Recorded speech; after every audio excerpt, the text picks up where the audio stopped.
वसा जनसेवेचा। हॉटेल आणि रेस्टॉरंटमध्ये पनीरच्या नावाखाली स्वस्त आणि आरोग्यास अपायकारक चीज अॅनालॉगचा वापर करून ग्राहकांची फसवणूक करणाऱ्या व्यावसायिकांवर आता अन्न व औषध प्रशासन म्हणजेच FDA कडक कारवाई करणार आहे।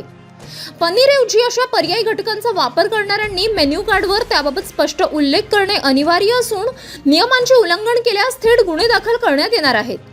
जिल्ह्यातील अनेक हॉटेल, रेस्टॉरंट, कॅटरर्स आणि मिठाई विक्रेते पनीरऐवजी दिसायला पनीरसारखेच असलेल्या चीज अॅनालॉग या पदार्थाचा वापर करतात। विशेष म्हणजे हा पदार्थ बनवताना दुधाचा वापर केला जात नाही।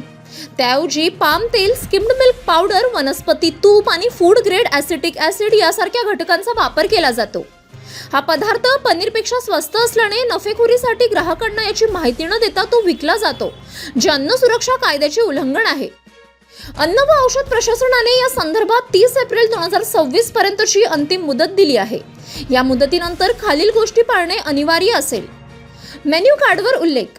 जर हॉटेलमध्ये चीज अॅनालॉग वापरले जात असेल तर त्याचा स्पष्ट उल्लेख मेन्यू कार्ड, डिस्प्ले बोर्ड किंवा लेबलवर असावा। पुरवठादारांवरही बंधन। हॉटेलला हा माल पुरवठा करणाऱ्यांनी बिलावर चीज अॅनालॉग असा स्पष्ट उल्लेख करणे गरजेचे आहे। पारदर्शकता।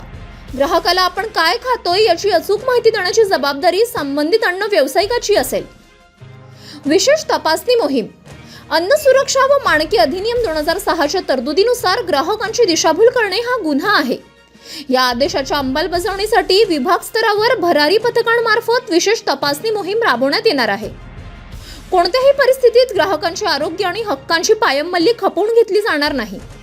जे व्यावसायिक नियमांचे उल्लंघन करतील त्यांच्यावर कठोर कायदेशीर कारवाई केली जाईल असा इशारा सहाय्यक आयुक्त यांनी दिला आहे। तसेच हॉटेल्समध्ये पनीरची डिश ऑर्डर करताना ती खरोखर दुधाच्या पनीरची आहे की पाम तेलाच्या चीज अॅनालॉगची हे तपासण्याचे आव्हानही प्रशासनाने नागरिकांना केले आहे। City news.